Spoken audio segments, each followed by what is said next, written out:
예, 4월 6일 날 트럼프 관세와 금리에 대해서 한번 이야기를 해보려고 하는데 타이틀을 내가 이래 찍거든. 이제 남은 거는 지금 당분간 금리 인하밖에 없다가 핵심입니다.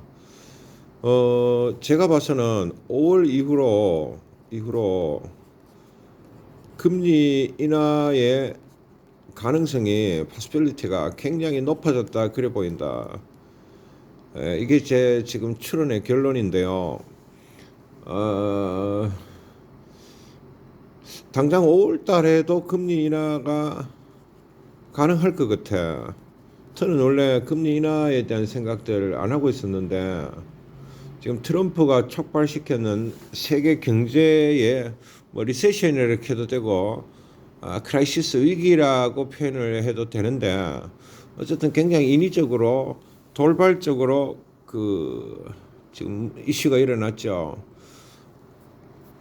코로나 이슈와도 비슷한 것 같아요. 그것도 굉장히 돌발적이었거든.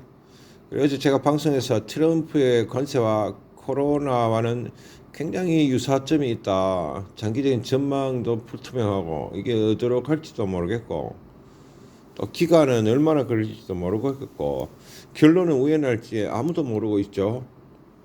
왜 그러니까 이 모든 거의 핵심은 트럼프 주디에 달렸으니까 입에 달려있다 이 말이다. 그분의 뜻에 따라서 왔다 갔다 거리는 그런 상황이기 때문에 지금에서가 트럼프를 예측하는 것은 큰 의미는 없어. 그런데 뭐 굳이 예측을 하자면 그 관세는 언젠가는 끝나. 언젠가는 끝이 난다 이래 보여. 그러니까 이게 언젠지를 모르는데요. 그 트럼프의 관세는 나는 협상할 생각이 없다. 이걸 쭉 밀어붙이겠다라는 이슈를 하나 가지고 있고 또 한 개는 뭐 하면 심심하면 딜을 해라. 그럼 내가 협상을 해줄게. 이런 논리를 갖고 있어. 일단은 충돌을 유발시키고 나갔고 충돌할 때까지 금리를 올려. 그러고 나서 그럼 협상하자. 뭐 배째라 방식을 택하고 있는데 왜 됐든 간에 금리는 언젠가는 또 이슈는 사라지게 돼 있어. 그러니까 계속 갈 수는 없는 이슈다라고 금리가 아니고 관세 이슈는 계속 진행할 수 있는 그런 이슈는 아니다 이래 봅니다. 이게 뭐 5년 10년 동안 계속 이런 관세가 유지돼 갖고 세계 경제가 돌아갈까 이런 거는 불가능하다. 그렇지 언젠지는 모르겠지만 금리는 다시 원위치할 관세는 다시 원위치할 가능성이 높다. 근데 중요한 거는 지금 그 언젠가를 모르겠다. 아무도 모르죠. 그래서 지금 현재 지점에서 트럼프의 관세가 언제 끝난다, 어떻게 된다라는 것들을 예측하거나 뭐 이렇게 이야기하는 거는 뭐 장기 예측을 하는 거는 의미도 없고 그때 계속 어떤 이야기들을 하는 게 맞겠죠. 그래서 그런데 금리는 안 그래. 금리는 파월한테 달렸거든. 이거는 트럼프와는 조금 다르죠. 지금 미국 경제가 지금 엔비디아나 테슬라는 50% 반도갈이 났잖아. 그러다가 주식이 나스닥이나 뭐 이런 게 상승 고점에 대비해 갖고 20에서 30%의 하락이 일어났거든. 베어마켓에 진입했다. 그 장기 침체장에 진입했다. 이런 신호들이 막 나타나고 있어. 그래서 이런 거 이슈를 단독을 보면은 금리를 인하하는 게 맞는데 문제는 뭐가면 그 관세발로 인한 인플레이션 때문에 금리를 인하해가 되겠느냐 이 부분이 하나 있는데 제 생각에는 금리를 인하를 해야 될 것 같아. 왜 그러고 있까네. 지금 공급이 안 돼 갖고 발생한 인플레이션은 소비가 막 촉진돼가 생긴 인플레이션하고는 조금 차원이 다르거든. 스펙트가 디퍼런트하다 이 말이다. 그래서 공급 부족으로 발생했는 지금 공급에서 관세를 때려 갖고 물가가 올라가는 거거든. 그거는 금리를 낮춘다고 더 올라가고 금리를 뭐 올린다고 내려가고 할 문제가 아니기 때문에 그런 문제가 아니라는 거지. 관세라는 건 인위적으로 지금 발생했는 인플레이션이기 때문에 금리하고는 조금 다른 지점이 발생해 있다고 보는 게 맞겠지. 물론 전체적으로는 금리 이슈 때문에 인플레이션 이슈 때문에 금리를 인하하는 거는 좀 힘들 거야 하는 그 교과서적인 내용으로는 맞는데 인플레이션이 두 가지가 존재하는데 하나는 디맨드 수요가 많아지면 인플레이션 되는 거잖아. 또 한 개는 뭐가 하면 지금 관세로 발생했는 인플레이션인데 지금 발생하는 인플레이션의 대다수는 관세로 인한 인플레이션이야. 그런데 지금 디맨드 인플레이션이 줄어들고 있는 거라 수요가 왜 그러고 있까?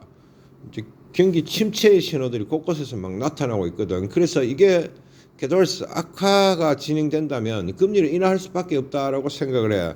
인플레이션 A, B 중에서 요인 중에서 지금 B가 강해지면서 A를 누르고 있어. 그러니까 경기를 침체시키면서 오히려 디맨드를 줄여버리고 있기 때문에 디맨드로 발생한 인플레이션, 그 인플레이션의 종류를 두 가지로 동시에 이야기를 하는 거라 원인을. 근데 이 이슈가 세지면서 이 이슈가 줄어들고 있기 때문에 이 이슈가 줄어들면은 금리 인하가 가능하거든. 이전에 그 작년에 뭐 1월 달에 12차례 뭐 인하를 하고 하는 거를 방송 그 언제서 이야기할 때 내가 그 개소리라고 이야기했을 때는 디맨드로 인한 그 요구로 인한 그 많은 그 뭐고 요구 그 물품을 산다든지 소비의 욕구 이런 것들이 강하니까 그로 인해 갖고 인플레이션이 발생하고 있거든. 그거는 금리를 떨어뜨려 버리면 그 인플레이션을 급속하게 치게 돼 있어. 그런 경우에는 금리 인하를 못하는 게 정설이거든. 그래서 저 같은 경우에 작년에는 금리 인하 굉장히 어렵다는 방송을 1월 3월에 했었고 지금 4월 달이잖아. 2025년도에. 지금은 조금 성격이 달라지고 있다 이거라. 그러니까 관세 이슈가 이 디맨드 그러니까 소비자의 욕구를 누르고 있는 거라. 왜 그 전체적인 경제 침체를 유발시켜 버리는 거야. 그러니까 관세가 발생함으로써 굉장히 극단적인 인플레이션을 만들어 봤거든. 30% 5%씩 막 올려붙잖아. 그러니까 35%씩 인플레이션이 생겨버는 거지. 이까지 알아듣겠지. 그러니까 살 엄두가 안 나는 거지. 살 엄두가 안 나니까 시리해지는 거지 분위기가. 이까지 하나. 그리고 이제 간단하잖아. 이 관세라는 인플레이션은 금리하고 관계가 없거든. 금리 때문에 발생했는 인플레이션은 아니야. 그러니까 어떻게 하면 되겠노? 금리를 떨어뜨려도 될 것 같아. 그런 생각을 조심스럽게 해봐. 이런 상황들이 이제 제가 처음이기 때문에 제가 이 주식 매매하면서 이런 상황은 처음이었거든. 그래서 조금 대가리가 아팠는데 결론은 난다 이거지. 금리를 인하하는 길밖에 없다. 그래서 이제 5월부터 금리 인하의 가능성들은 굉장히 높아졌다고 봐. 올해 턴 같은 경우는 4차례 이상 금리 인하가 가능하지 않을까 그런 생각들을 조심스럽게 하면서 물론 이제까지 파월이 2차례라고 시부했는데 턴은 4차례가 가능할 것 같아. 그러고 5월부터 그 5월 달에도 금리 인하가 가능한 지점이 오지 않았나 이런 생각들을 조심스럽게 해봅니다. 예, 턴이 한참 이거에 대해서 고민을 했었어. 금리 인하를 어떻게 될 건가를 고민을 해보니까 금리 인하가 가능하고 또 금리 인하를 해야 되는 지점에 왔는 것 같거든. 우리나라도 어야 되겠노. 금리 인하를 해야 되고 금리 인하를 할 수밖에 없는 거로 진행될 가능성들이 원래 높아지고 있어. 그 역설적이게도 파라독스하게도 트럼프의 관세는 금리 인하를 촉발시키는 상황이 일어났고 금리 인하의 스케줄을 굉장히 가속화시키는 좋은 지점이 지금 일어났어. 그래서 제가 얼마 전에 그런 말을 하더라. 이제 금리 인하를 하겠지라는 이야기를 했는데 나는 관세를 먼저 낮추고 금리 인하를 할까, 금리 인하를 먼저 하고 관세 인하를 할까 이런 고민들을 했었는데 관세 인하를 먼저 하는 게 아니고 금리 인하를 먼저 할 것 같아. 관세 인하는 안 할 것 같아. 그거는 계속 할 것 같아. 근데 금리 인하를 먼저 할 것 같아. 두 개를 동시에 끌어안고 있으면 굉장한 스태그플레이션 상태가 진행될 가능성이 높다. 그래서 이 관세로 촉발된 인플레이션은 어느 정도 감안해 놓고 그 데미지를 수용하면서 금리 인하를 통한 경기의 활성화, 부흥을 추구하는 쪽으로 진행하는 게 맞거든. 그래서 금리 인하가 가능하다는 결론이 더 가능하고 또 should 해야만 한다라는 게 턴의 결론이 그래나. 그래서 원래는 몇 월이냐 5월 이후부터 금리 인하의 가능성들은 점점 커질 거고 다음 달 5월부터도 금리 인하를 하자는 쪽의 내용들이 많이 나올 것 같아. 우리나라로 봐서 관세는 지랄 같은 상황인데 금리 인하가 되는 거는 또 좋은 상황이지. 그런 상황이다.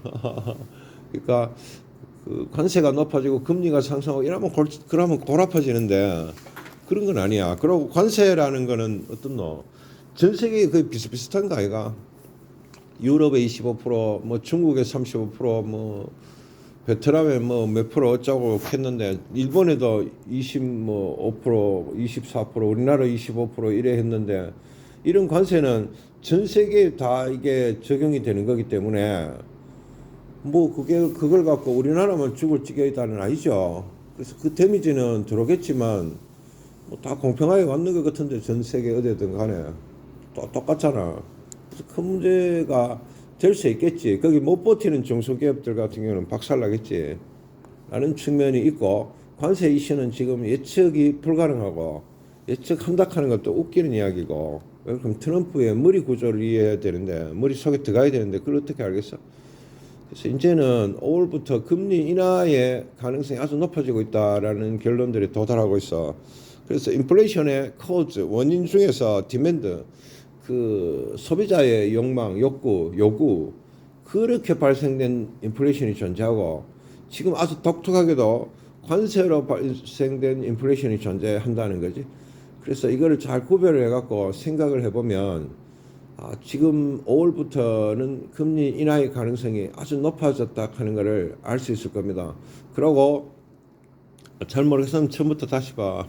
이 결론에 도달하는데 조금 시간이 걸렸어. 왜 걸렸나니까 이런 관세의 어떤 상황들을 시츄에이션을 터는 주식 매매하면서 본 적이 없거든. 야 요새는 본 적 없는 장이 정말 많이 나와. 코로나도 본 적 없는 장이었고 요번도 본 적 없는 장이다. 그리고 주식을 장기 투자하는 사람들 같으면 관세가 뭐 큰 문제가 되겠나 그런 생각도 조심스럽게 하는데 그거는 추후에 또 제가 한번 다시 한번 이야기를 해볼게요. 예, 터니 구독자분들이야 잘 참고하십시오.